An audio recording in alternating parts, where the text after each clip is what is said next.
Hello, YouTubers, friends, compatriots, bootlicker shills, debt slaves, serfs, peasants, vassals, minions, meat sacks, migrants. I'm Useful Idiot. Welcome. And as my longtime viewers know, I'm a big history buff, and I love a good history lesson. And today we're going to talk about Eisenhower and his mass deportations.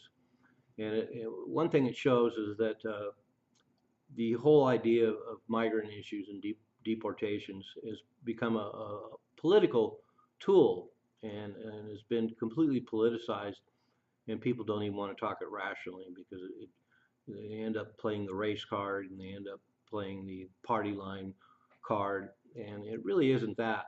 Uh, One reason why we know that is because even now, more than 60 to 70% of Americans are in favor of deportations, and look at this wave of crime and the influx of migrants into the country, and small towns and cities all across the country are being burdened by huge migrant populations and all the expenditures that go along with it.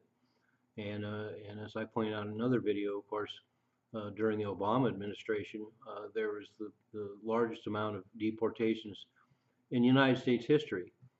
And with a liberal base, didn't pay attention at all. They didn't care. It was Obama, so they were fine with it. So it wasn't even an issue. But then Trump comes along and he talks about it, and all of a sudden, it's outrageous.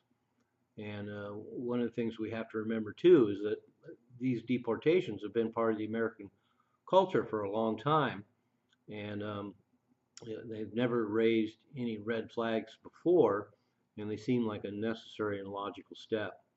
And this time, of course, it's different because the Biden administration had completely open borders and had lucrative programs offered to migrants that got here that caused an influx of anywhere from 10 to 15 million migrants just in the last 4 years. And the country was, the United States just wasn't ready to absorb that. These so-called sanctuary cities were fine as long as the influx was a few hundred or a few thousand, but now we have tens of thousands of migrants that are flooding all the big American cities, particularly liberal-run cities, and then even a lot of small towns across America that never really had to deal with the problem, are far away from the southern border, are having to deal with problems they've never had before. And certainly none of these small towns or big cities can afford the expenditures, particularly with all the handouts to all these migrants coming in. And then, of course, the worst part about it is a really incredible crime wave that's spread out all across America from this influx. Because the other part of a giant influx like this is the border becomes particularly porous to a lot of different kinds of migrants that we've seen before. Back in the 50s when Eisenhower was president, they were primarily dealing with Mexicans. They were primarily dealing with Mexicans who wanted to come into the country and establish a new life and live the American dream. But now we're in an era when it's very organized. We have countries all over Latin America that are facilitating huge caravans moving all the way from South America through Mexico and into the United States.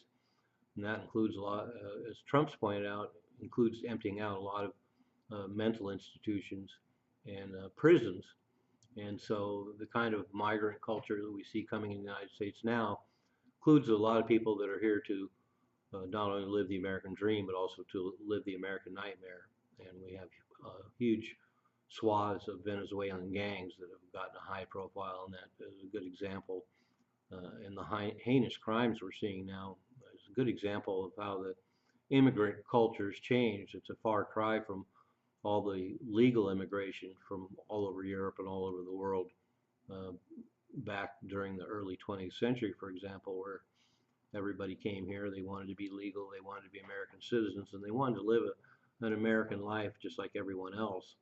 But the whole impetus and composition of the kind of migrant culture we see moving in the United States now is considerably different. But let's get back to the topic of the video. This whole mass deportation during the Eisenhower administration.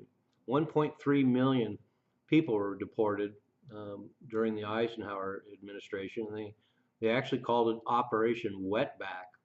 And so, once again, the idea of racism wasn't quite what it's become now. You certainly couldn't get away with calling the operations now mass deportations Operation Wetback. But 1.3 million, mostly Mexicans, and just like Trump is planning to do, they used a lot of military tactics, and they used a lot of stereotyping, racist stereotyping, to give the American public a comfort zone with what was going on, and demonizing Mexicans, and um, and then using a lot of um, resources like the military, and using those kind of tactics to get these people out of the country as fast as possible. And there was no backlash. There was no politicization of it back in the 50s when Eisenhower. They even used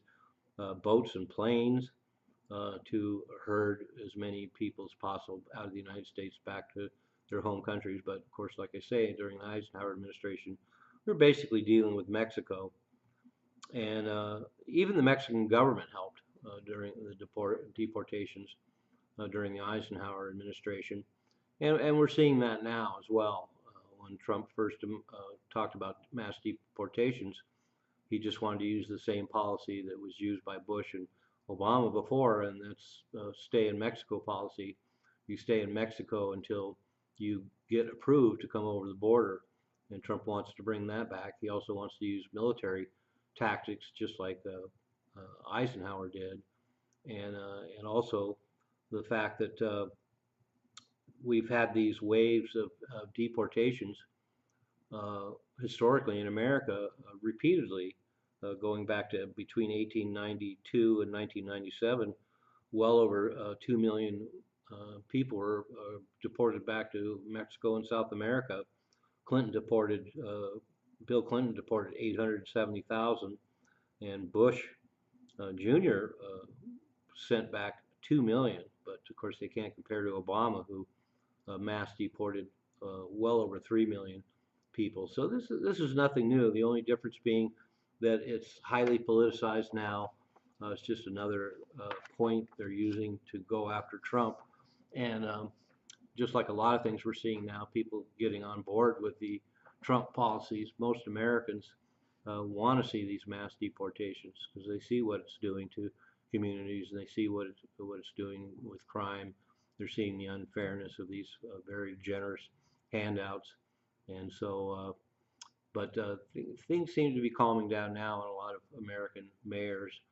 There's a lot like Gavin Newsom in California that are completely bucking it and making it very politicized. But a lot of mayors, including Adams in New York, are getting on board because they see a clear picture. They see the logic of it.